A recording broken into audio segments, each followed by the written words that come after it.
Assalamualaikum warahmatullahi wabarakatuh. Waalaikumsalam. Bismillahirrahmanirrahim. Innal hamdalillah wassalatu wassalamu ala Rasulillah wa ala alihi wa ashabihi wa man walah.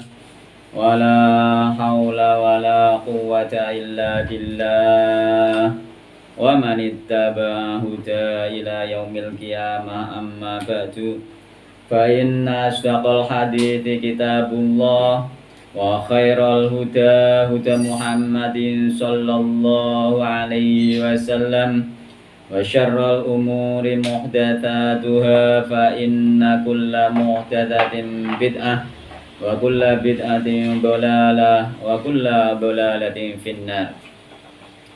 Ikhwan wa akhwat rahimani wa rahimakumullah. Patut kita panjatkan puji syukur kehadirat Allah Subhanahu wa taala yang mana pada sore hari ini kita dipertemukan kembali oleh Allah Subhanahu wa taala di majelis yang mulia ini. Semoga kehadiran kita di majelis ini mendapatkan rahmat Allah Subhanahu wa taala dan dimudahkan jalan kita menuju surga Allah Subhanahu wa taala sebagaimana yang Rasulullah sallallahu alaihi wasallam pernah sabdakan, man salaka tariqan yaltamisu fi ilman sahalallahu lahu bi tariqan ilal jannah. Barang siapa menempuh jalan, di jalan tersebut dia mencari ilmu, Allah mudahkan jalan dia dengan sebab mencari ilmu tersebut jalan menuju surga Allah Subhanahu wa taala. Dan mudah-mudahan keadaan kita di sore hari ini dimasukkan pula oleh Allah Subhanahu wa taala dalam kategori orang-orang yang selalu mensyukuri nikmat-nikmat Allah Subhanahu wa taala, di antaranya nikmat sehat dan waktu luang. Yang kedua, nikmat tersebut banyak dilupakan manusia sebagaimana yang digambarkan oleh sabda Nabi Muhammad sallallahu alaihi wasallam, nikmatani maghbunun fi makatsirun minan nas asyatul far. Ada dua nikmat, yang dua nikmat tersebut banyak dilupakan manusia, yaitu nikmat sehat dan waktu luang. Di dalam mukadimah kali ini insyaallah kula ajeng maos hadis di dalam arba'in, yakni bahwasanya yang menjelaskan bahwasanya halal itu jelas dan haram itu jelas. Yakni hadis nomor 6 nggih. An Abi Abdillah An-Nu'man bin Bashir radhiyallahu anhu maqal, sami'tu Rasulullah sallallahu alaihi wasallam yaqul, innal halala bayyinun. Sesungguhnya halal itu jelas. Wa innal harama bayyinun. Haram juga jelas. Wa bainahuma umurun mustabihatun. Di antara keduanya, antara haram dan halal, itu dinamakan perkara yang syubhat. Syubhat itu orang ragu apakah ini halal ataukah ini haram. Tapi bukan berarti itu tidak diketahui halal haramnya, bukan. Disebutkan dalam hadis, la ya'lamuhunna katsirun minan nas. Kebanyakan manusia tidak mengetahui hukumnya. Tapi ada yang mengetahui hukumnya, termasuk orang-orang yang mau belajar, orang-orang yang meneliti, orang-orang yang mau mencari hadis-hadis Nabi dan Al-Quran, yang terus mencari akan mendapatkan khabar tentang halal haramnya hal tersebut. Maka innal halala bayyinun, halal itu jelas. Wa innal harama bayyinun, haram juga jelas. Terus wa bainahuma umurun mustabihatun, antara keduanya perkara yang syubhat, enggak jelas nih. Maka perintahnya famanittaqa syubuhati faqad istabra li dini wa irdi. Barang siapa yang menjauhi syubhat, nek sampean ragu apakah ini halal atau haram, maka dijauhi. Barang siapa yang menjauhi syubhat faqad istabra li dini wa irdi, maka dia telah bebas agamanya dan kehormatannya. Dia bebas nih. Wa man waqa'a fi syubhati waqa'a fil harami. Barang siapa yang terjatuh kepada yang syubhat, dia ragu tetap di pangan wae misalnya, maka waqa'a fil harami, maka indikasinya dia itu terjatuh kepada yang haram. Kenapa ini kula bahas? Karena banyak orang yang tidak mengetahui detailnya hukum. Di antaranya makanan-makanan yang ada, terutama yang sekarang karena orang sekarang itu apa saja dimakan. Tapi pakai dalil umum. Jadi kalau memang pakai dalil umum, kalau belum tahu dalil khusus maka tidak apa-apa, tapi ketika dia sudah tahu dalil khusus, maka dalil khusus ini nanti yang akan mengecualikan dari yang umum. Contohnya apa? Saat ini usume wong mangan tung. Nah, wong mangan bekecot. Wong mangan laron dan lain sebagainya. Itu hukumnya piye, kan kebanyakan manusia ragu nggih. Sebagian mereka yakin halal karena dengan dalil umum.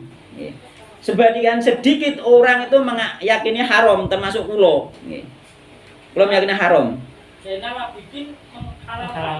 Oh ya enggak apa-apa, itu dalilnya pakai umum, tapi kan nanti bisa dirinci, dan Ustadz Zainal Abidin sendiri bukan orang yang maksum gitu. Sebagaimana imam mazhab yang 4. Imam mazhab yang 4 itu nggih laut itu nggih bangkainya halal. Menurut Imam Abu Hanifah yang dimaksud bangkainya halal itu as-samak, ikan. Selain ikan haram. Itu Imam Abu Hanifah. Termasuk anjing laut. Termasuk anjing laut, bahkan termasuk kepiting. Semua yang tidak jenis ikan maka haram. Tapi menurut mazhab yang lain membolehkan karena pakai dalil umum, padahal ada pengkhususannya, yakni bangkai yang halal itu hanyalah bangkai ikan dan belagang. Makanya menurut Imam Abu Hanifah inilah yang lebih tepat dan lebih jelas bahwa yang dimaksud bangkai halal itu bangkai ikan, bukan yang lainnya. Ya, nanti kalau bahas detail-detail sampai kepada ayat Al-Qur'annya ini, sehingga nanti paham. Ketika kita paham nggak ragu lagi. Mulai anak ustadz ngarani halal, terus anak ngarani haram, sampai kan jadi ragu. Maka yang membawakan ini mana yang lebih dekat dengan dalil itu yang kita pakai, tanpa kita menyalahkan yang lain. Karena apa? Para ulama dulu sebagaimana Imam Syafi'i berbeda pendapat dengan Imam Ahmad bin Hambal, berbeda pendapat dengan Imam Malik, berbeda pendapat dengan Imam Abu Hanifah. Imam Syafi'i bilang bagaimana? Qauli shawabun, pendapatku ini benar. Dan beliau meyakini benar karena punya dalil. Sebagai bayana kula meyakini benar pendapat ini nanti karena kula punya dalil gitu. Meskipun berbeda dengan ustadz yang kibar misalkan. Terus Imam Syafi'i qauli shawabun, ucapanku ini benar, pendapatku ini benar. Yahtamil khata, mungkin juga salah. Mungkin, tapi benar, harus diyakini benar dulu gitu. Wa qauluhu ini khata'un, dan perkataan selainku atau pendapat selain pendapatku yang berbeda denganku salah. Yahtamilus shawab, tapi mungkin juga benar. Ini adab. Dia tetap mengatakan pendapat Imam Malik salah, pendapat Imam Abu Hanifah salah, pendapatku yang benar, tapi pendapat mereka mungkin juga benar. Itu yang namanya adab. Tidak menyalahkan secara mutlak. Kados kula nggih ngoten nggih. Nah, kula yakin pendapat ini nanti benar nggih. Maka harus jelas ya, innal halal bayyinun wa innal haram bayyinun nggih. Wa bainahuma umurun mustabihatun. Nah, sekarang kita bahas innal halal nggih. Halal nggih. Jadi innal halal bayyinun itu adalah yang mengetahui kejelasan dari suatu perkara yang syubhat itu hanya sedikit orang nggih. Maka karena kula ngertos, kula berkewajiban menerangkan nggih. Ini 4 tahun yang lalu sudah tak terangkan nggih. Tapi ini akan kula terangkan kembali nggih. Kersane lebih jelas nggih. Jadi berkewajiban karena kula ngertos gitu. Masalahnya kan di situ nggih. Nah, terusan di dalam riwayat hadis yang namanya halal nggih. Nabi SAW bersabda, al halalu ma ahallallahu fi kitabi. Yang halal itu adalah halal itu adalah yang dihalalkan di dalam kitab, yakni Al-Qur'an. Wal haramu ma harramallahu fi kitabi.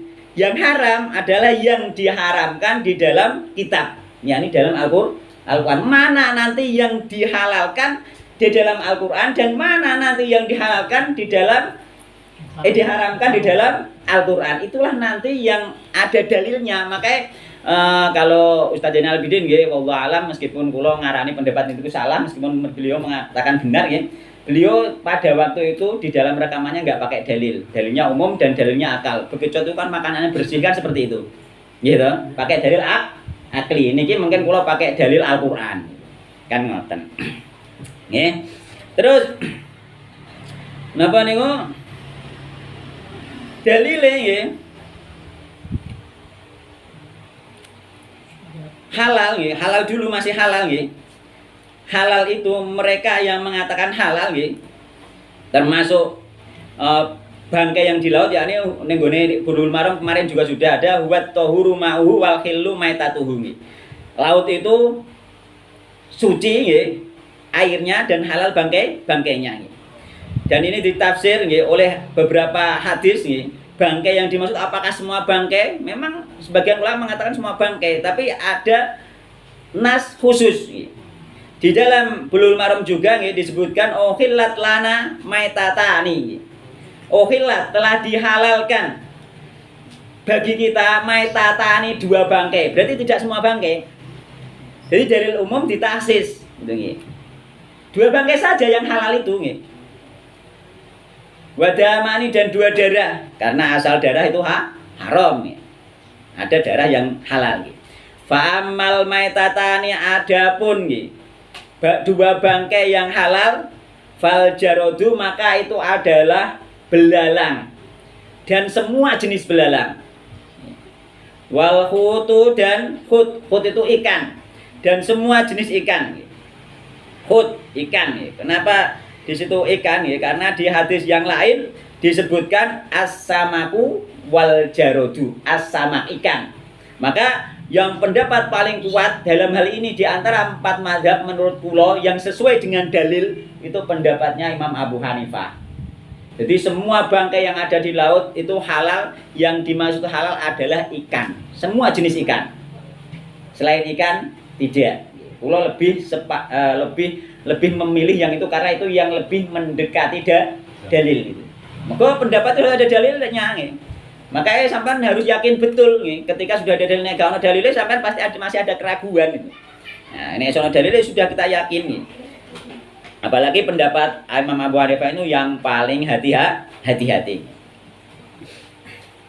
Jadi ada pentasi yakni yang dimaksud as-samak ikan nih dalam riwayat hadis nih. Yakni al-khut itu jenis ikan baik besar maupun kecil nih. Ikan teri, ikan hiu nih. Ikan lumba-lumba, pokoknya semua jenis ikan tetap halal. Wallahu ta'ala alam ya. Pokoknya jenis ikan. Terus kemudian di dalam Al-Qur'an disebutkan yang dihalalkan di dalam Al-Qur'an ya. Uhillat lakum bahimatul an'am. Yakni surat Al-Maidah ya, ayat 1. Neneng Al-Qur'an terjemahan ini halaman 106. Dicatat kok digoleki apa-apa nek pengen nyatet dalil ini. Jadi uhillat lana bahimatul an'am, telah dihalalkan uhillat lakum bahimatul an'am, telah dihalalkan bagi kalian binatang ternak. Terus ono lanjutnya tidak semua binatang ternak langsung halal otomatis, tidak. Illa ma yutla alaikum, kecuali nggih apa yang akan dikatakan selanjutnya. Apa yang dikatakan? Yang dikatakan yaitu akhirnya ning ayat selanjutnya hurrimat alaikumul maitatu wadamu walahmul khinzir. Kenapa hurrimat alaikumul maitatu bangkai? Karena binatang ternak pun nek dia berupa bangkai tetap haram ngoten lho. Hurrimat alaikumul maitatu wadamu walahmul khinziri. Terus wama uhilla li ghairillah, apa yang disembelih tidak menyebut nama Allah meskipun binatang ternak berupa wedhus, sapi kok disembelih dengan atas nama selain Allah ya tetap haram meskipun binatang ternak. Karena ini dalilnya umum. Uhillat lakum bahimatul an'am, dihalalkan bagi kalian binatang ternak. Tapi yang bagaimana yang disembelih dengan menyebut nama Allah Subhanahu wa taala. Oh ya. Bahimatul an'am itu telah dihalalkan oleh Allah Subhanahu wa taala ya. Nek kono ana lanjutane walahmul khinzir iki termasuk tafsir nafsiri ayat ini adalah Ali bin Abi Thalhah dari Ibnu Abbas, yakni maksudnya al-maitatu wadamu walahmul khinzir. Kenapa adamu pereng geteh? Meskipun darah binatang ternak nek darah yang mengalir maka haram kan ngoten. Ning gone ayat Al-Qur'an wadaman masfuha, darah yang mengalir meskipun berasal dari binatang ternak. Jadi meskipun binatang ternak tidak halal secara global langsung halal, tidak, darahnya haram kan ngoten. Darah yang mengalir tapi boleh mengalir jadi dideh niku lho. Niku haram ya. Berarti kalau darah yang menempel di daging tidak, ya. Darah yang menempel di daging, menempel di masih tersisa di tulang maka tidak haram. yang mengalir saja kan. Kenapa tidak haram? Hakikatnya itu haram, tapi sesuatu yang sulit maka menjadi makfu. Di dalam tulang kan menjadi makfu nggih. Mergo darah sing halal murni halal asline yaiku tadi ning hadis iku yakni fal kabidu wati halu apa hati dan limpahnya itu saja darah yang halal. Selain itu hukum asale darah sing kathil ning daging hukum asale haram, tapi nek angel njukuke angel buange maka itu makfu. Tapi sing wis jelas-jelas mengalir boleh mengalir iku terus boga didih itu jelas-jelas haram ini. Terusan dalil halal lagi yakni dalil umum. Dalil umum. Dalil umum surat Al-Baqarah ayat 29. Ini dalilnya umum. Huwallazi khalaqalakum ma fil ardi jami'a. Huwallazi khalaqalakum ma fil ardi jami'a. Dia Allah yang menciptakan bagi kalian apa yang di bumi semuanya. Jadi semua yang di bumi itu diciptakan untuk kita. Ini dalil umum. Berarti kabeh halal itu. Hukum asal kabeh di bumi itu halal. Kabeh di bumi itu suci nggih. Kabeh di bumi itu halal sampai ono nas yang mengatakan haram. Makanya kenapa selama ini ya, sebagian orang meyakini misalnya laron halal, apa mang? Untung halal karena dalilnya ini. Dalilnya ini bekecot halal. Dalilnya apa? Dalilnya iki huwallazi khalaqalakum ma fil ardi jami'a.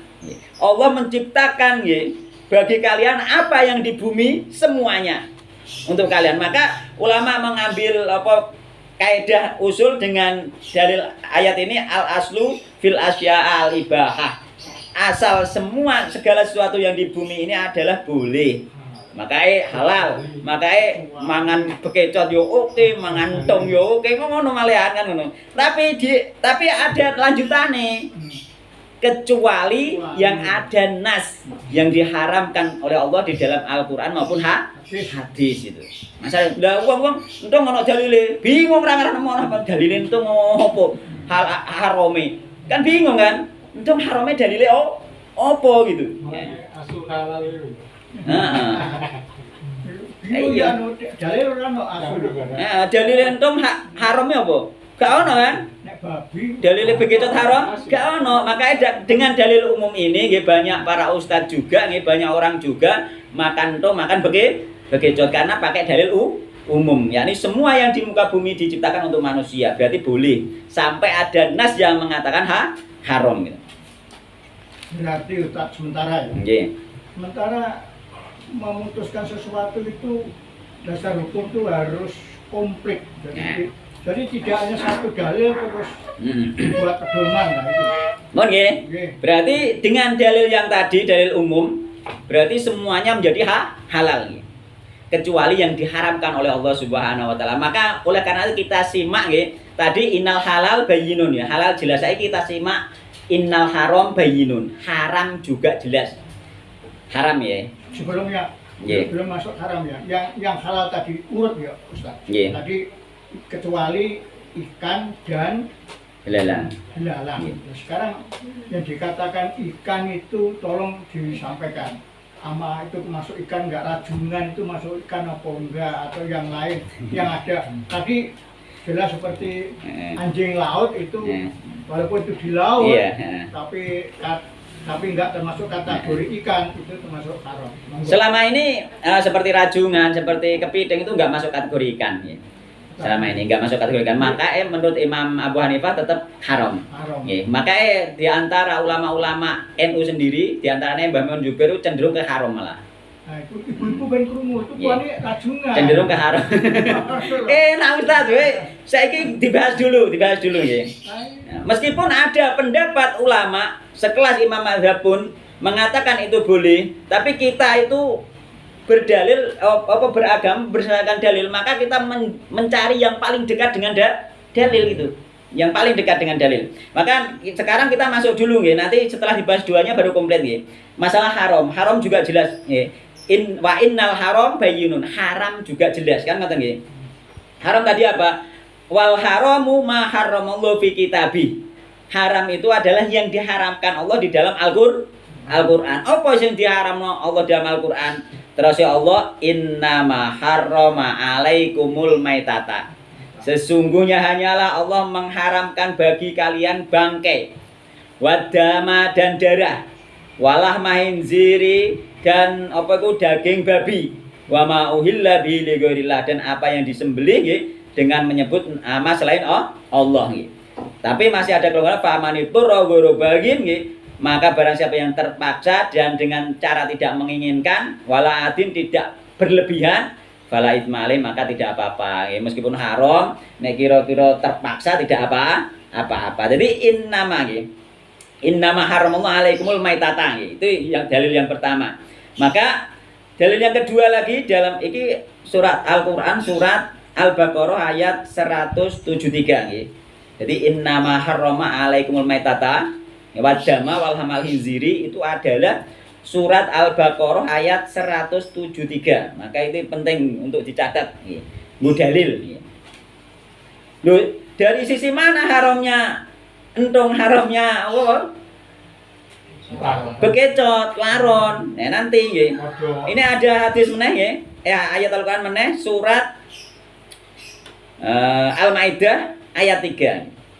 Hurrimat alaikumul maitatu. Ini kan diharamkan Al-Qur'an. Telah diharamkan alaikum atas kalian. Apa sih diharamkan al-maitatu bangkai? Maka ketika sesuatu itu menjadi bangkai, maka dihukumi haram oleh Al-Qur'an. Semua bangkai haram. Terusan kecuali yang dikecualikan oleh Allah Subhanahu wa taala melalui lisan Rasulullah sallallahu alaihi wasallam. Semua bangkai haram gitu. Baik bangkai binatang ternak maupun bangkai apa itu bangkai apa itu? Semua bangkai lah, binatang ternak atau bangkai binatang-binatang yang lain gitu. Semuanya haram gitu. Karena apa? Al-Qur'annya hurrimat alaikumul maitatu, telah diharamkan atas kalian bangkai. Terus dikecualikan oleh Nabi nggih. Apa? As-samaku wal jarodu. Jadi dikecualikan Nabi ning gone hadis ukhilat lana maitatani wadamani, telah dihalalkan bagi kita dua bangkai. Lho sing halal mokul dua bangkai. Al jarodu wal khut wa fi riwayatin as-samaku wal jarodu. Bangkai yang halal hanyalah bangkai ikan dan bangkai belalang gitu. Maka termasuk bekecot mati bangkai. Napa meneh? Entung mati bangkai, laron mati bangkai. Lho bangkai kan mbok pangan, padahal nek Al-Qur'an muni haram. Sampai pakai dalil opo? Mangan niku kan ngoten. Nek Al-Qur'an muni bangkai itu haram. Kalau cumi dan belut termasuk ikan. Cumi-cumi masuk kategori ikan. Belut masuk kategori ikan. Iya. Kalau kerang, Kerang insya Allah tidak masuk kategori ikan. berarti haram. Iya, nek menurut pendapat yang itu. Nek sampean ragu berarti harus ditinggalkan. Moga apa? Moga nek ragu nggih ditinggalkan nggih. Moga apa mang apa wa bainahuma umurun mustabihatun. Nek sampean ragu ditinggalkan, jangan dimakan. Nek sampean yakin halal itu namanya bangkai. Mosok sampean yakin bangkai halal kan ngoten.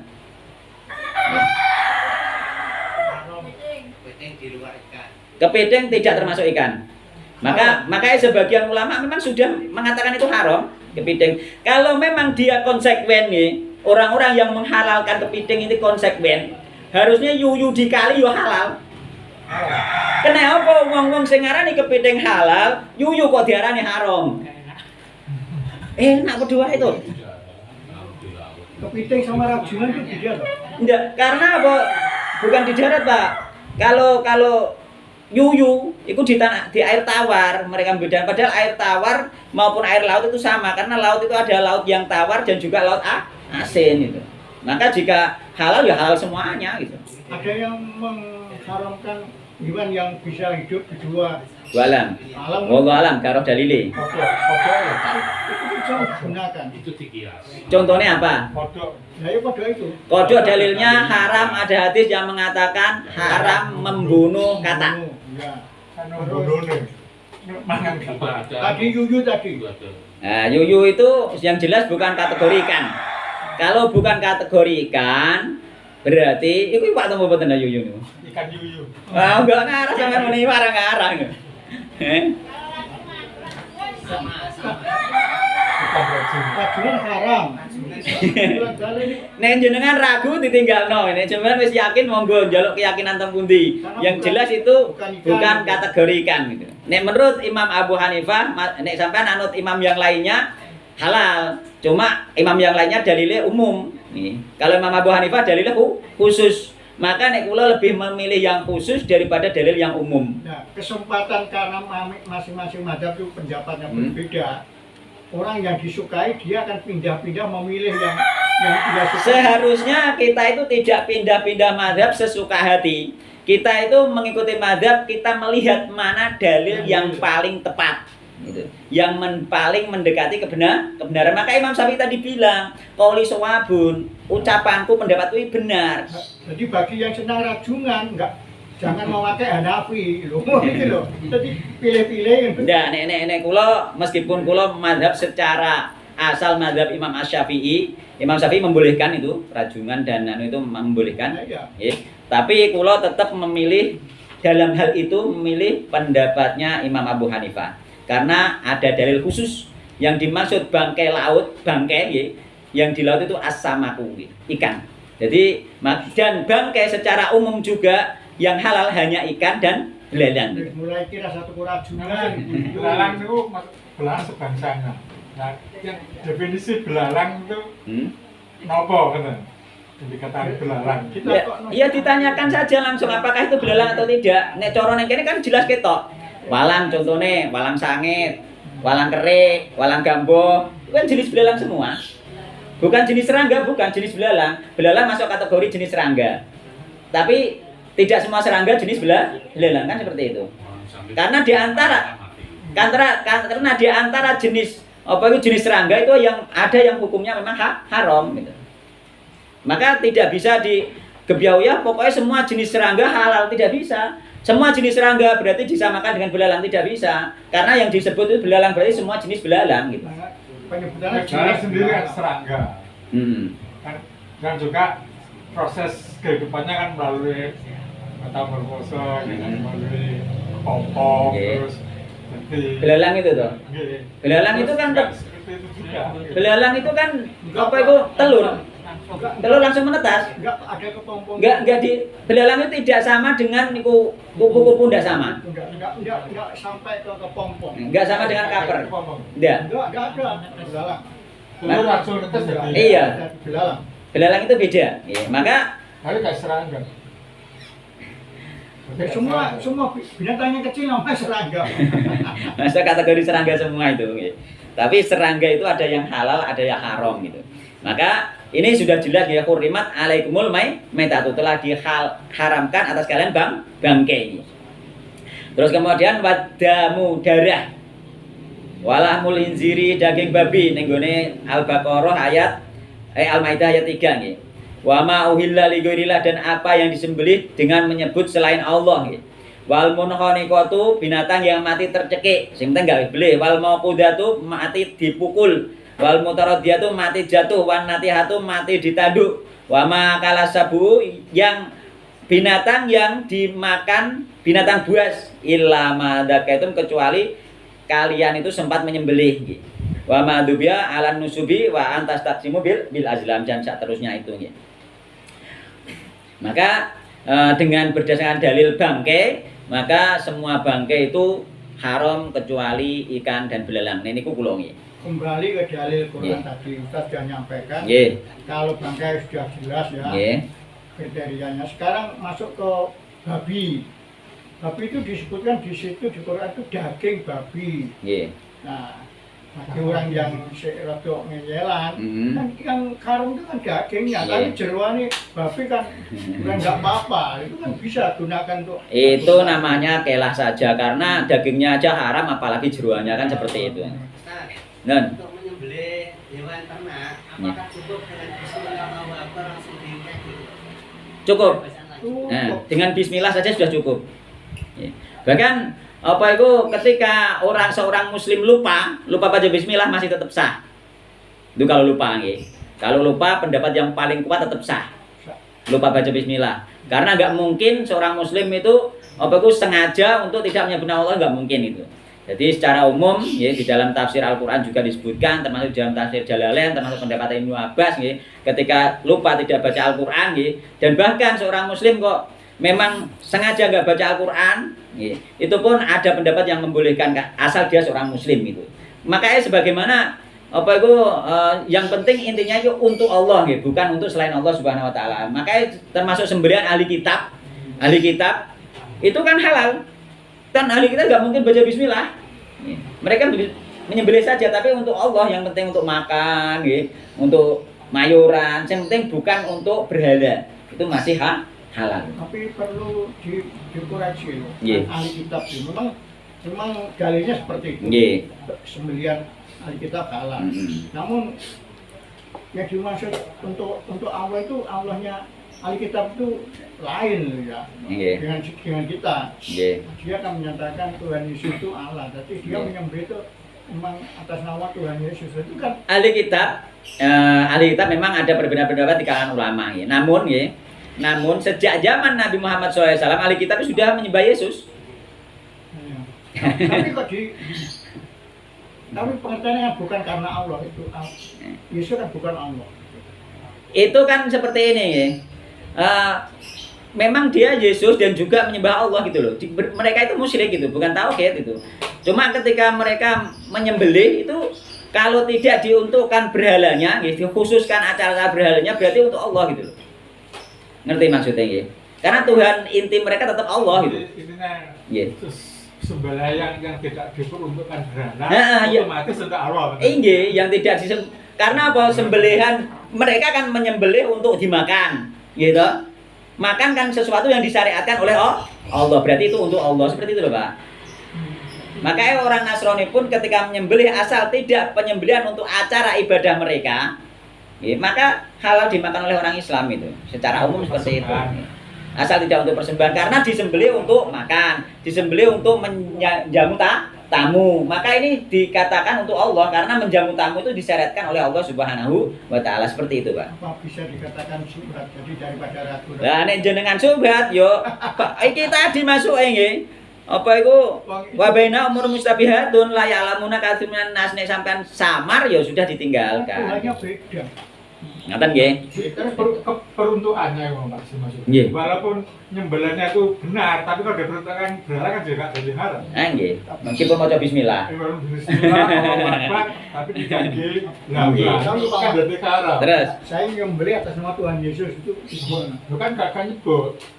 enggak nyebut. Sing wonge kan kakak ono kan ajaran. Terus Oh, kan ajaran. Nyembelih. Nyembelih kok nyembelih kok enggak nyebut. Wallahu taala kita enggak tahu nggih, yang jelas nasnya seperti itu nggih. Ini halal sembelihannya orang ahli Ya kita. sudah, saya teruskan ya. Nggih. Tadi hubungannya dengan babi. Nah, sekarang hubungannya dengan anjing karena ini praktek. Anjing pripun? Ya, kenapa anjing itu diharamkan?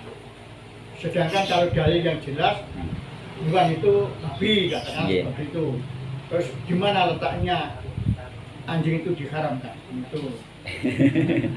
Itu kan ini pengetahuan Pak. Nggih, di dalam hadis kan disebutkan idza walago itu ketika anjing menjilat itu nggih. Jadi indikasi ketika kita mengikuti najisnya air liur anjing nggih, maka air liurnya saja najis apalagi gitu, apalagi tubuhnya gitu. Wong yang air liur kan bersumber dari tubuh, dari daging. Jadi air liur kan bersumber dari daging. Air liurnya saja najis, apalagi dagingnya itu.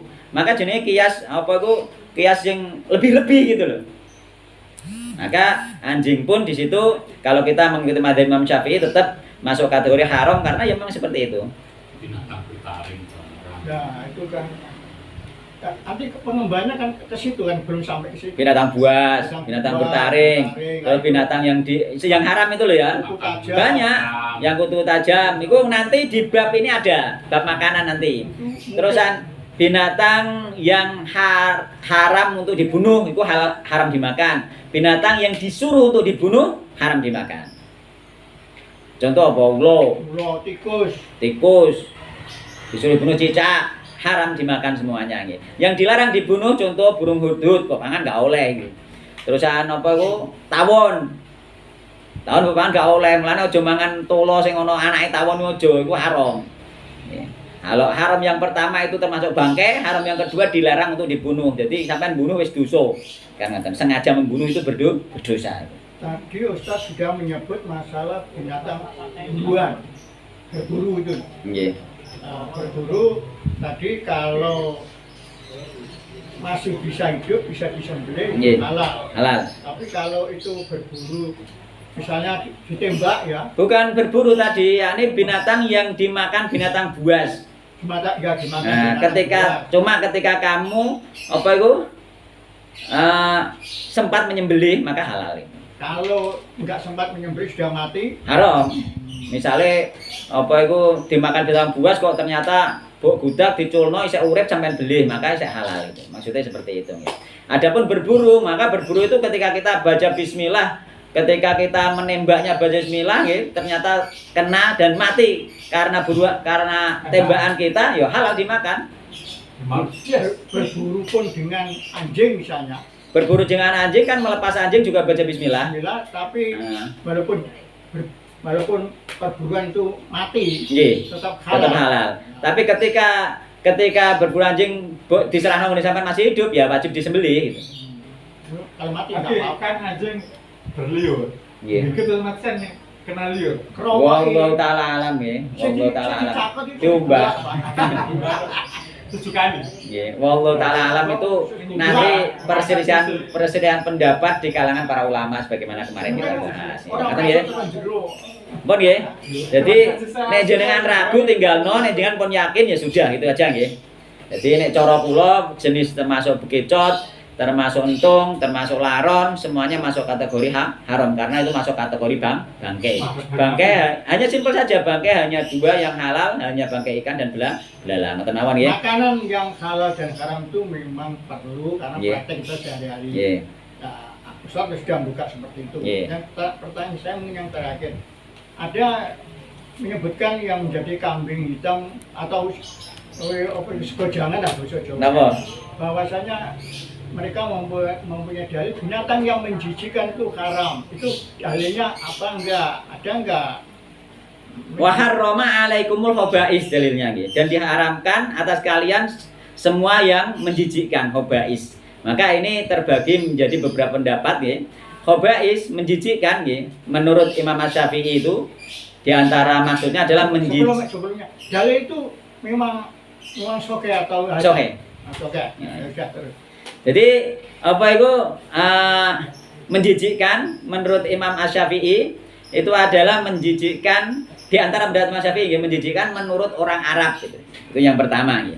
Dan ini memang kurang tepat ya. Tapi menurut pendapat madzhab yang lain yang dimaksud menjijikkan itu ya, adalah semua yang diharamkan Allah di dalam Al-Qur'an maupun di dalam hadis itu namanya khaba'is, semua menjijikkan. Semua yang diharamkan enggak harus makanan. Jadi semua perkara yang diharamkan di dalam Al-Quran maupun di dalam hadis, maka ini masuk kategori khaba'ith menjijikkan. Misalkan ya, Allah mengharamkan babi itu menjijikkan. Allah mengharamkan anjing itu menjijikkan. Allah mengharamkan zina itu menjijikkan. Seperti itu maksud menjijikkan. Maka kula memilih pendapat yang ini. Insya Allah ini pendapat Imam Abu Hanifah, mboten Kleton, mboten Imam Ahmad ya. Pendapat bahwasanya yang dimaksud menjijikkan itu adalah semua yang diharamkan oleh Allah Subhanahu wa taala secara nas. Diharamkan. Nggih. Diharamkan sama dengan menjijikkan. Mulane apa itu Kalau nggak diharamkan, tidak menjijikkan. walaupun keadaannya memang jijik betul. Jijik berarti jijik pribadi saja, bukan jijik secara umum. Nah, kelanjutan pertanyaan saya, Nggih. karena ini praktek ya. Nggih. Ada orang yang sakit, Nggih. sakit demam atau sakit apa? Terus Apa itu malaria? nanti kita cek ya menjijikkan tadi apa semua yang haram itu menjijikkan menurut madzhab yang mana kalau supaya gitu. Cuma sing Imam Syafi'i sebagian pendapat Imam Syafi'i itu menjijikkan menurut orang Arab nih. Tapi pendapat madzhab yang lain itu menjijikkan yang dimaksud adalah khaba'is itu semua yang diharamkan di Al-Qur'an dan di hadis semuanya khaba'is gitu. Jadi kembalinya apa itu Allah mengharamkan yang menjijikkan. Berarti semua yang diharamkan Allah itu menjijikkan. Ngoten maknane. Saya teruskan, Nggih. yang menjijikkan itu tadi jalannya tadi jelas sudah Nggih. tanya sokan dan Nggih. sebagainya. Sah. Nah, praktek sehari-hari orang sakit Nggih. malaria Terus nggih. itu lebih manjur kalau anak atau siapapun orang yang sakit itu diberi makanan cacing. Cacing Nah, nggih. cacing ini pada umumnya termasuk tipes ya. tipes ya, Tipes. tipes malaria lah, yo kademen gitu Pak. Hmm. Nah, itu makan cacing lah. Gimana pendapat Ustaz kalau Maksudnya makan Cacing cacing apa? untuk pengobatan seperti itu? Itu Ah, masuk Cacing kategori apa? menjijikan atau enggak? Cacing. nek masalah melihat cacing itu pribadi masalah menjijikannya ya. Jijik apa enggak tidak itu yang pertama. Yang kedua ya, cacing itu masuk kategori binatang yang tadi masuk bangkai. Maka cacing secara hukum asal bangkai gitu. Kan dia mati tidak disembelih dan tidak masuk kategori ikan, tidak masuk kategori belalang. Berarti masuk kategori bangkai gitu. Tapi kalau dia mengkonsumsinya tuh ambil cacing masih hidup terus ditelan, iya, ada seperti itu. Itu juga berdosa sama karena apa? Termasuk menyiksa. Ya nggak boleh kayak sampai ikan pun langsung ya nggak boleh sama itu. Ada orang yang untuk jamu, Iya, cindil, abang, tikus itu masih hidup itu. haram itu nggak Ah. boleh. Maka berobat itu tidak boleh dengan yang haram kecuali sudah darurat. Apa sing biasanya meni fatwa Darurat. bahwa cindil halal dimakan untuk jamu. Jamu itu nanti ada pembahasan tersendiri ya masalah jamu. Jamu itu tombol atau berobat itu ya harus dengan yang halal nih. Kecuali nanti darurat nih. Darurat nih. Darurat baru boleh. Semua yang darurat itu dibolehkan dalam arti bukan halal, dimaafkan. Ngoten nggih. Jadi cacing, mosok mau buat cacing langsung diuntal ngono, Pak. Nek sak ngertos kula mboten. Dia ambil dari tanah masih hidup. Diuapkan. Cacing itu biasanya diuapkan. Ada yang dimasak, ada yang masih Allah taala alam, yang jelas kula mboten sepakat nggih. Obat yang lain insya Allah masih Tapi ada. berarti definisi menjijikan tadi tidak menjijikan ya katakan lahiriannya yang Bukan. menjijikan, karena haramnya itu. Hakikatnya nggih, hakikatnya semua yang diharamkan Allah itu menjijikkan. Berarti kalau mengambil menjijikan itu karena manusia berarti kan relatif. Nah, itu pribadi-pribadi nanti. Sampai nek jijik ya aja dipangan mesti iku barang halal. Nanti sampean muntah kan ngoten. Mungkin nanti yang anu ya, gini saya udah Nggih. kan kumpul gedurina setiap sholat 5 waktu Nggih. kumpul kali-kali kali-kali. Nggih, terus? Tapi jadi karena dulunya tuh orangnya pemabuk, Nggih. betul nggak? Setiap orang sholat udah terus ngombe. Aku tuh ditakoni, lu kan lu jamu. Oke, dan kayak kita soalnya enggak minum. Jamu. Nah, itu karena awalnya enggak ada semangat sama sekali. Itu sholat itu ya berapa gitu. Sholat 5 waktu tuh Tapi masih minum. ya terus sampai agar setiap 5 waktu ya. Oh, tidak boleh itu justru malah mendekati sholatnya tidak boleh itu. Nah, katanya kan ribet makanya asalnya kan jatuh pemabuk mas sebenarnya pemabuk kan. Ya, makanya orang-orang pemabuk ataupun yang lainnya ketika bertobat dia harus belajar, harus ngaji. Ya, meskipun memang zaman sahabat tuh banyak juga sahabat yang pemabuk itu. Ya, memang, tapi kita tetap harus santun cara mengingatkannya ya, karena zaman sahabat aja ada sampai zaman Rasulullah loh, ngerti Rasulullah, sahabatnya Rasulullah. Itu ada yang mabuk, ya. Ada 2 orang yang terkenal itu mabuk itu. Dan itu sampai Rasulullah meninggal mereka masih ada yang mabuk itu. Jadi yang kenalnya gitu. Abu. jamu nggih, nek jamu harus dengan yang halal nggih, bukan jamu dengan yang haram. Karena apa itu semua penyakit pasti ada obatnya, nggak harus yang haram. Itu hanya ujian bagi kita untuk bersabar mencari yang halal. Herbal-herbal yang halal banyak. Kan termasuk habatus sauda nggih. Habatus sauda itu juga menyembuhkan segala macam penyakit sebenarnya jika tahu resepnya gitu. Maka jangan berobat dengan sesuatu yang haram. Ngoten nggih. Mbon Pak Arsito nggih. Nggih, Bun. Ngoten mawon nggih. Jadi sekarang kita kembali ke bab. Simpulannya rajulan ra oleh. Nek cara kula nggih, nek jenengan ragu tinggalno, nek jenengan yakin pendapat yang lain nggih monggo, tapi nek kula empun mboten yakin. Karena itu bangke. Nggih. Saya kadang-kadang berpikir begitu. Saya setuju Ustaz itu. Jadi bukan karena imam atau madhab, tapi dalil ya. Nggih. Tapi orang ini kalau sudah fanatik kepada madhab, misalnya Syafi'i, pokoknya apa yang disampaikan Syafi'i ya ditaati, dia nggak menerima dari Padahal kalau ngaji kita ke sapi. kamu kan dia orang tahu aku menurut aku. Tapi kan jari Makanya nggih kita niku tidak boleh nggih fanatik terhadap salah satu mazhab ataupun salah satu kiai ataupun salah satu ustadz. Maka kita ngaji kemanapun kita cari mana pendapat dari ustadz maupun kiai yang paling mendekati dengan dalil. Hanya itu saja, selesai. Dan kita tidak boleh menyalahkan pendapat yang lain karena yang berpendapat mungkin belum tahu dalil tersebut atau belum kepikiran dalil tersebut masih pakai dalil umum. Maka itu nanti agar tidak terjadi apa itu kericuan kan ngoten ya. Dan saya tambahin, perbedaan itu di mana-mana ada. Jadi tidak usah dipermasalahkan. Pak Jainal Abidin tadi, jangan. Nggih, ngoten nggih. Mun babu surutis shalah nggih. Sekarang bab syarat-syarat salat.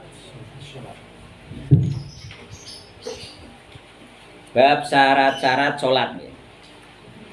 Di antara syarat salat yang tidak disebutkan di Bulughul Maram nggih, itu tapi di fikih disebutkan adalah Islam. Ya, wong salat kudu Islam, itu harus nggih. Yang pertama Islam, wong kafir salat gak sah. Yang kedua berakal, wong edan salat gak sah. Mulane wong mabuk salat rasa. Kan to? Kan mabuk itu hilang akal gitu. Akalnya serada goncang gitu.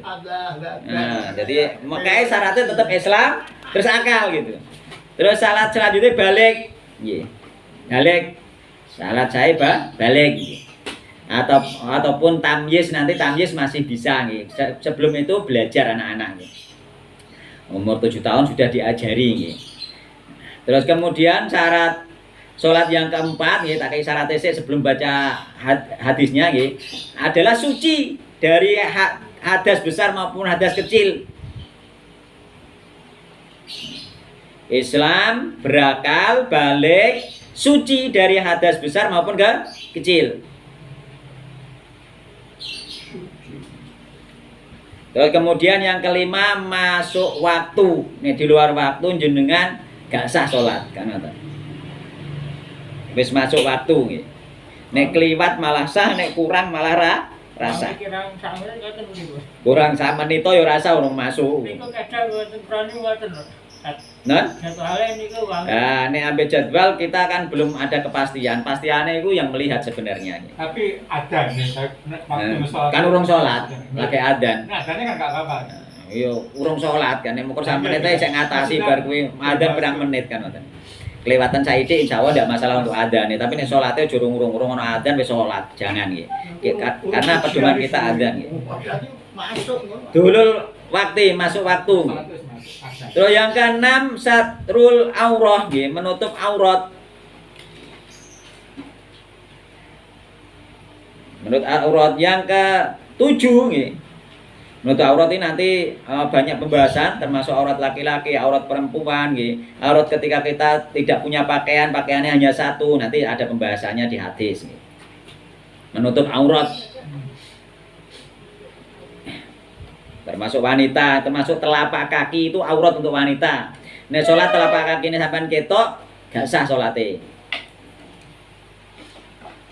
Mulane nek bajune utawa rukoe gak longgar tok ngisor, gak nglengsreh yo pakai kaos kaki. Yang ketujuh menjauhi najis, baik najis yang ada di badan, yang ada di pakaian maupun yang ada di tempat. Makanya harus suci badannya, suci pakaiannya, suci tempatnya, itu syarat nggih. Syarat ini di luar salat nggih. Nek rukun ini ada di dalam salat. Badan, tempat. Badan nggih. Pakaian, tempat. Itu harus suci iku. Tiga-tiganya harus suci. Terus yang ke-8 nggih, menghadap kiblat. Syaratnya menghadap kiblat. Ulama menambahi menghadap kiblat ma'al kudroh sertane kuwasa nek mampu, nek gak mampu ya gak menghadap gak apa-apa. Wong loro atang-atang ora madhep kiblat ya iso. Bisi bareng minggok bareng. Iku nek salat sunah, Pak. Nek salat wajib ndak. Menghadap ngulon mboten. Nah, Mboten menghadap ngulon. nek kene ngulon, Pak. Terus yang ke-9 niat, itu syarat nggih. Syarat karena niat itu masih di luar sholat nggih, bukan masuk di dalam sholat. Mboten rukun. Niat, bukan masuk rukun. Syarat sholat.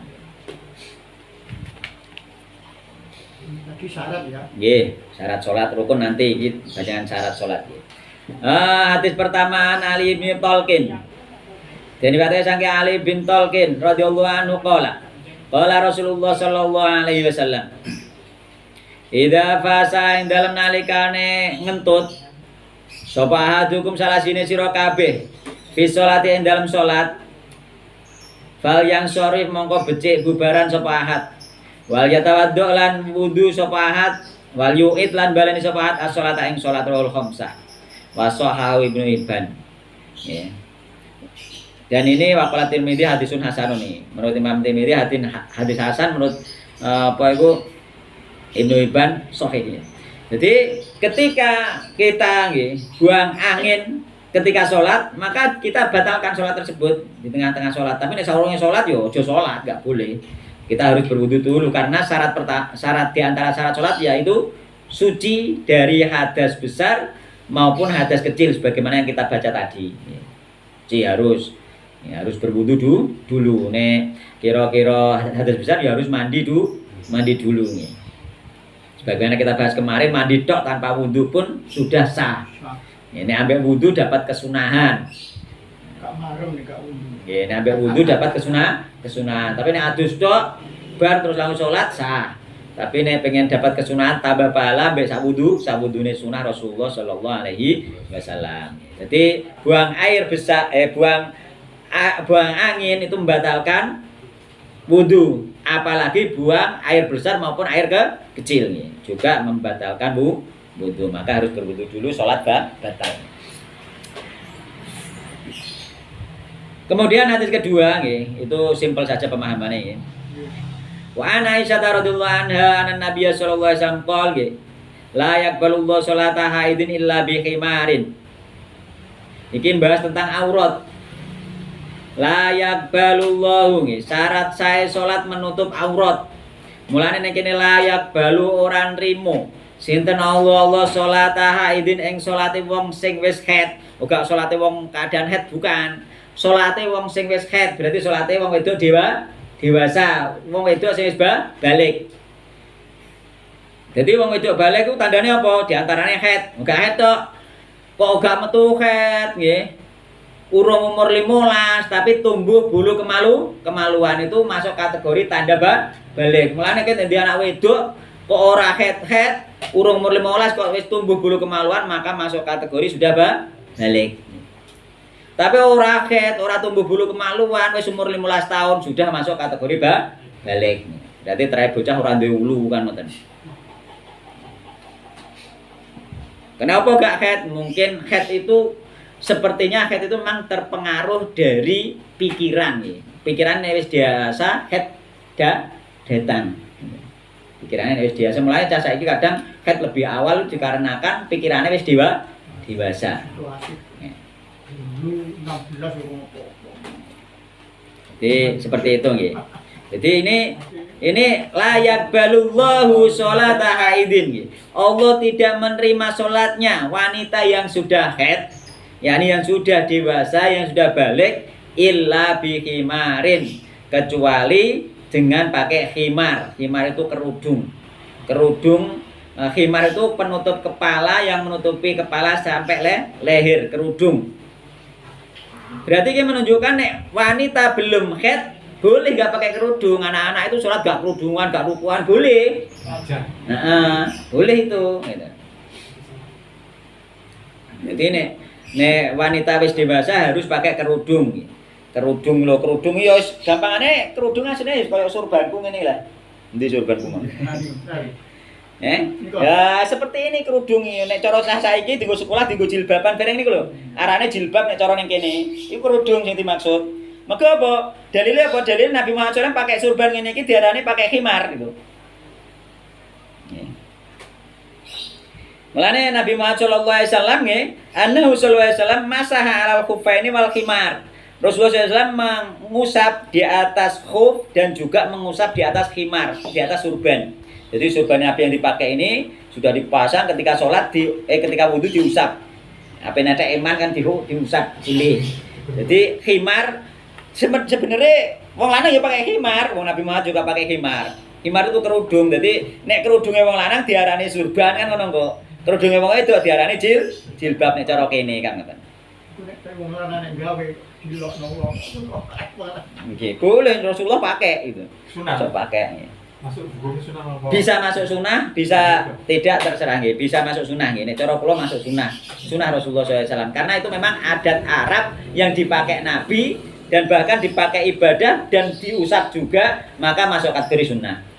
Jadi adat yang dipakai menjadi sunnah Nabi Muhammad SAW itu. Ojo dianggap adat saja, jangan ya. Makanya ketika kita pakai jubah berniatan sunnah mencontoh Rasul ya dapat pahala gitu. Jangan jubah itu adat Arab, bukan sunnah. Sunnah juga karena dipakai Nabi Muhammad SAW seperti itu. Coba pengajian sampai gaya kudung. Semalam itu ya. Dia nggak bener nggak ya. Yo makanya caranya beda, jadi pakai cara laki-laki dan cara perempuan beda dan coraknya juga beda. Aku mau pakai corak-coraknya jilbabnya cah sekolah kuwi yo dadine yo banci kan ngono. Nah, jadi coraknya beda, hanya bentuknya dan yang dimaksud itu sama, penutup kepalanya saja. Bukan di nggak bener di ujung pangeran Diponegoro itu. Nggih saged mawon wonten nggih saged. Diudang-udang maupun ditemplekno dikai leker terserah. Ya, banyak cara itu nggih dan boleh nggih. Rawal khamsah ilan nasai wa sahahu bin Huzaimah. Tapi yang jelas ya harus pakai kerudung, berarti rambutnya nggih sampai lehernya harus tertutup. Nek muka tidak apa-apa enggak tertutup. Ya memang tidak aurat muka itu bagi perempuan terutama di dalam sholat, malah nggak usah ditutup. Tapi laki-laki bukan apa? Kenapa? Bukan tidak pakai penutup kepala. Oh, laki-laki tidak apa-apa. Hukumnya hanya sunnah saja pakai surban, itu sunnah Rasul. orang Indonesia. Nek kopiah bukan sunnah ya kopiah. Itu muroah itu kehormatan saja. Iku kaya dene apa ngono ku?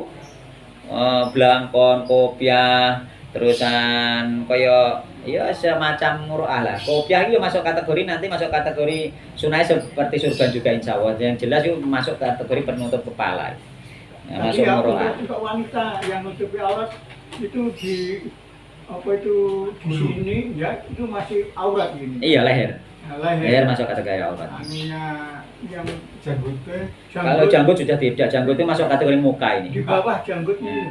Yang sudah pokoknya masuk kategori leher nih. Kalau ini kan kayak sampean ini kan sing tukul jenggot ini kan masuk kategori muka masih kan. Masuk kategori muka, makanya sini nek wudu harus nek jenggotnya ketel harus Gosok-gosok. nah digosok-gosok. Nek jenggotnya gak ketel wajib kena banyu.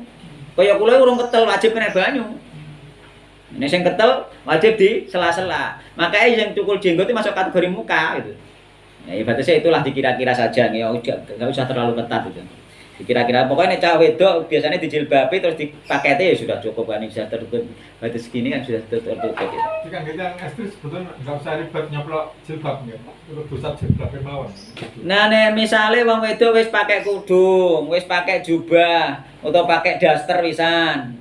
Dasternya nglengsreh pisan. Ya sudah langsung sholat sudah sah sebenarnya. Lengannya wis panjang, wis sampai sini. Enggak untuk wudunya.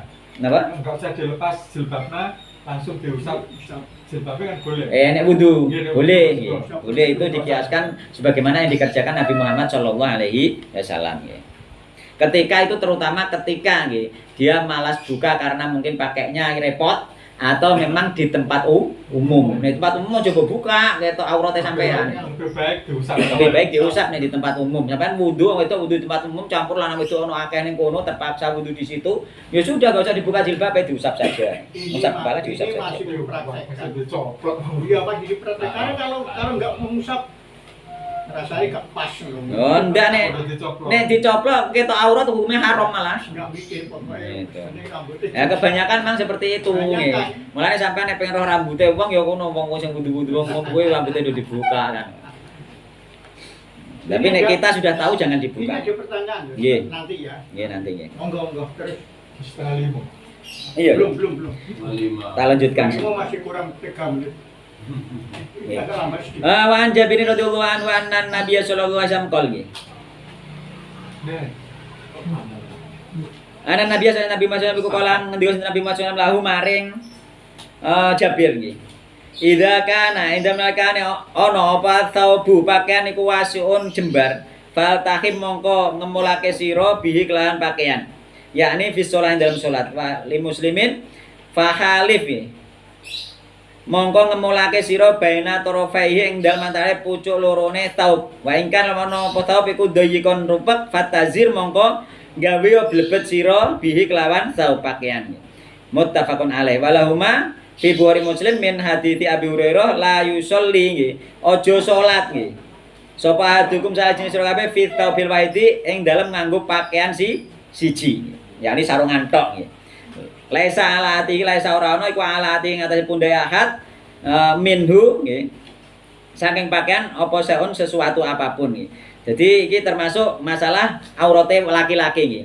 Auratnya laki-laki itu di dalam sholat itu sebenarnya aurat intinya itu pusat sampai lutut. Ini, yuk mau melane umpama sarungan tok hukum asale boleh.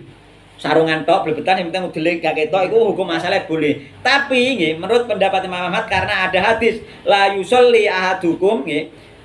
Ojo sholat sapa sajeng sira kabeh fi thawbil wahid ning gone pakaian siji nggih.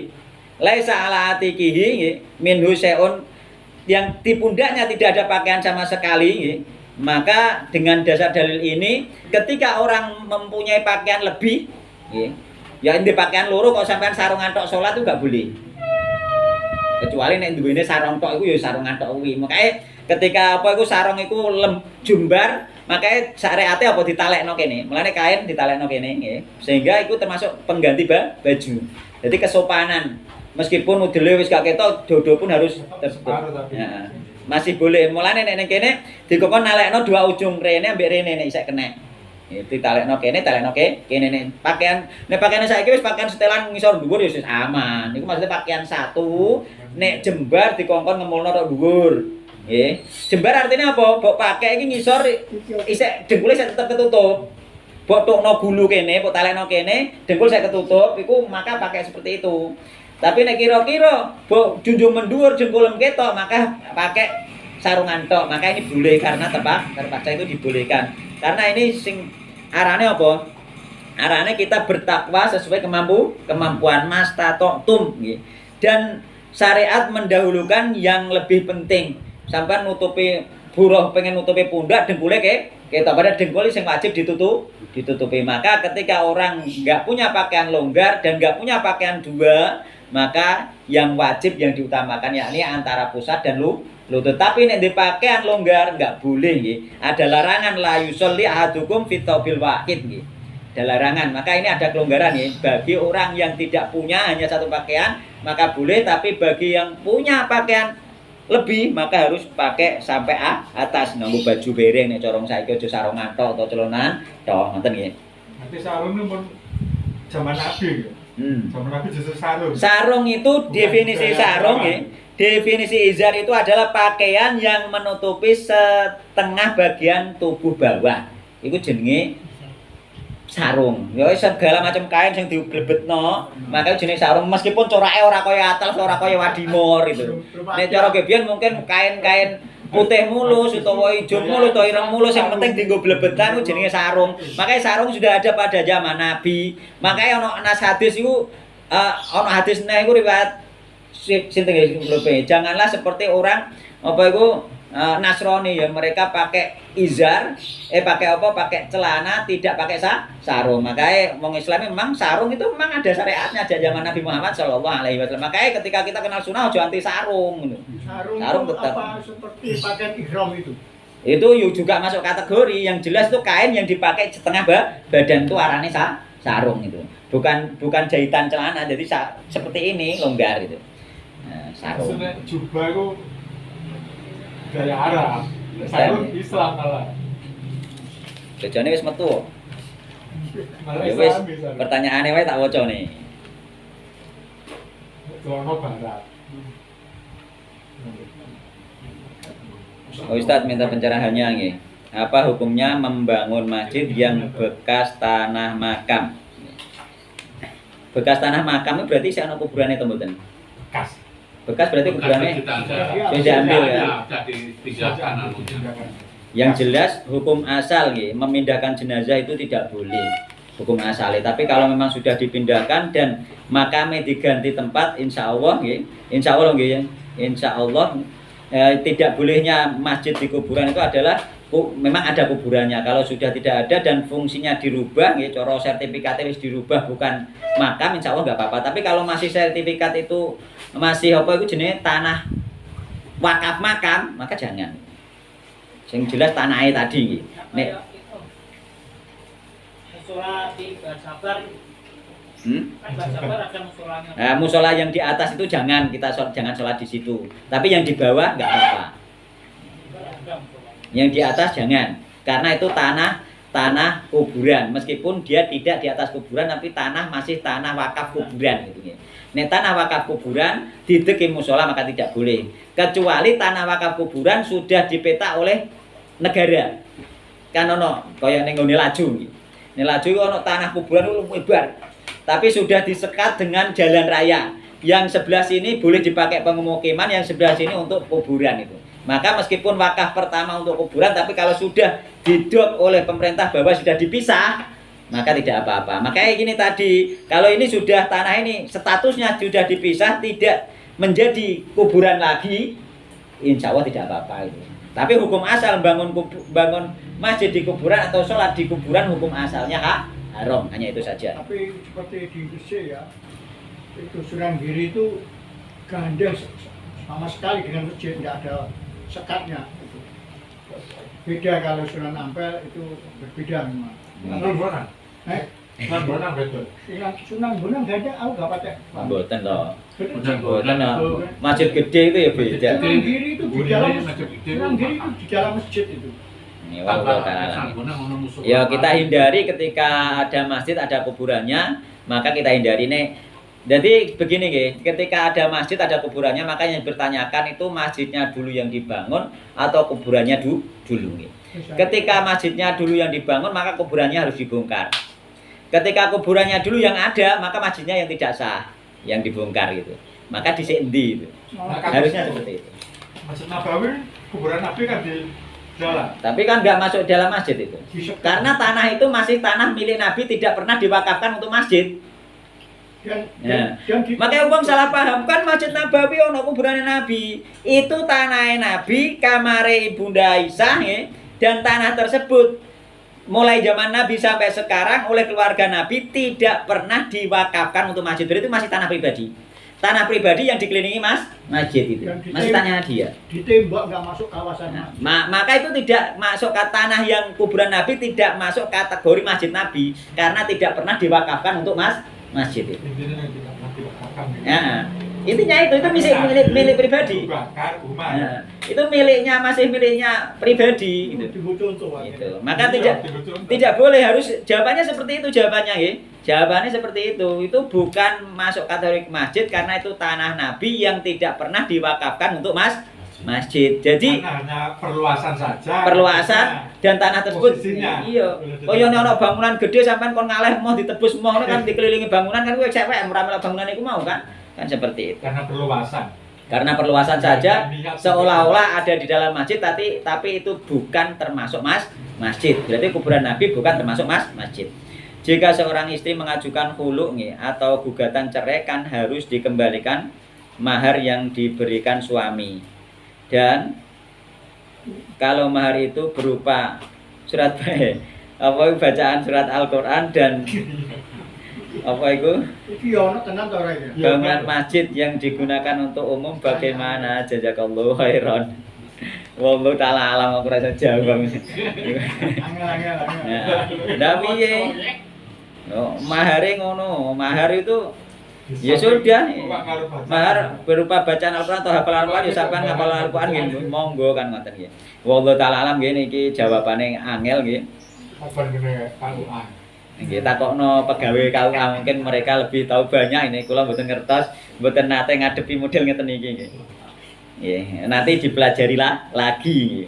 Mahare berupa surat Al-Qur'an bacaan. Masa sampean terus maca ning ngarepe suamine ngono. Wallah alam. Orang suami kok njaluk mahar iki nggo apa ya?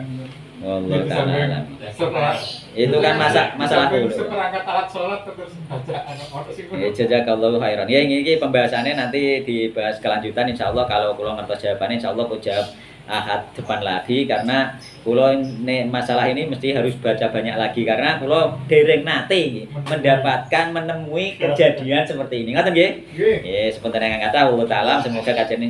Hah? Ada pertanyaan Ustaz. Nggih, monggo. Ini punya tetangga. Itu Nasrani agamanya ya Ustaz. Terus dia punya Napa agamane? agamanya Nasrani. Nggih. Islam.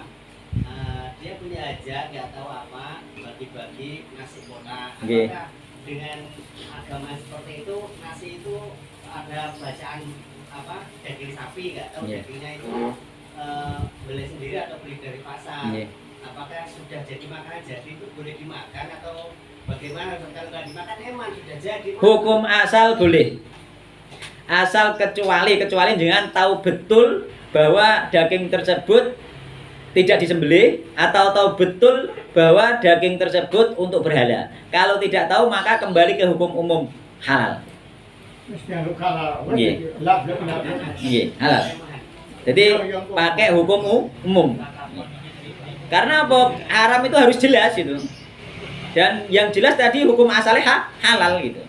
Nah, ketika sampean roh gak disembelih, roh misalnya digiyepuki,